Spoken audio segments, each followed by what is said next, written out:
So, 13th awards, Frank. It is 13 years, and great celebration of the individuals who drive this city region as far as the private sector is concerned.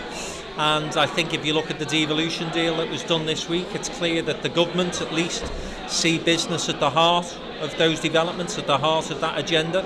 And it's a party tonight, it's a celebration, but equally we always try and have a serious message, and the serious message to these guys in this room tonight, 400 business leaders, is this is our time to get involved, to shape policy and to really influence the economic agenda for the future. But if you hadn't brought together the 12 business organisations that the government were demanding that the thing be business-led, do you think this deal would have been done?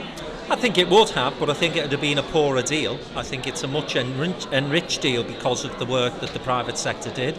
And I think that, not to put too fine a point on it, the private sector, 12 organisations, as you say, from across the city region, came together, put any differences aside, worked in a very united front to basically deliver a document that, in my opinion, was far better than the first draft that the combined authority produced. And you can't tell me that people like Heseltine, George Osborne, Clark are not impressed by that sort of activity. So I think the business community deserves a great deal of credit for helping to deliver the devolution deal. It's the first step. I think there's still a long way to go. Well, as you've said in your latest blog, it is just the first step. Absolutely. The real emphasis now has got to be on economic development. That's the key part of the package, would you say?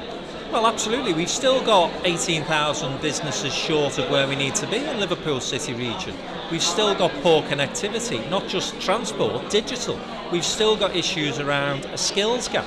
So there's massive issues to be tackled. And look at the way the public sector budgets are going. It's not necessarily something I agree with, the austerity packages that are being introduced, but it's a reality certainly for the next 5, if not 10 years. And so the public sector has got to be smart, it's got to work and engage genuinely with the private sector. Don't just be coming to us when you're in trouble, when you need a few bob to go to Mippen, or when you need a delegation to go to China and you need it funded, or there's a big event in the city and you need sponsors.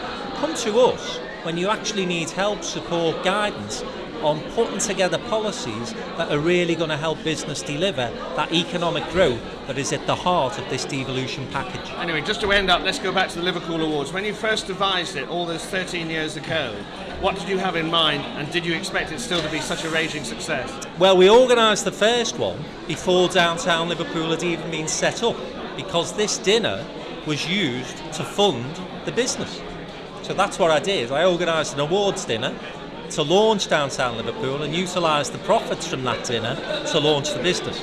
So at that time, the only idea I had in my head was, this is going to give you enough money to start your own business.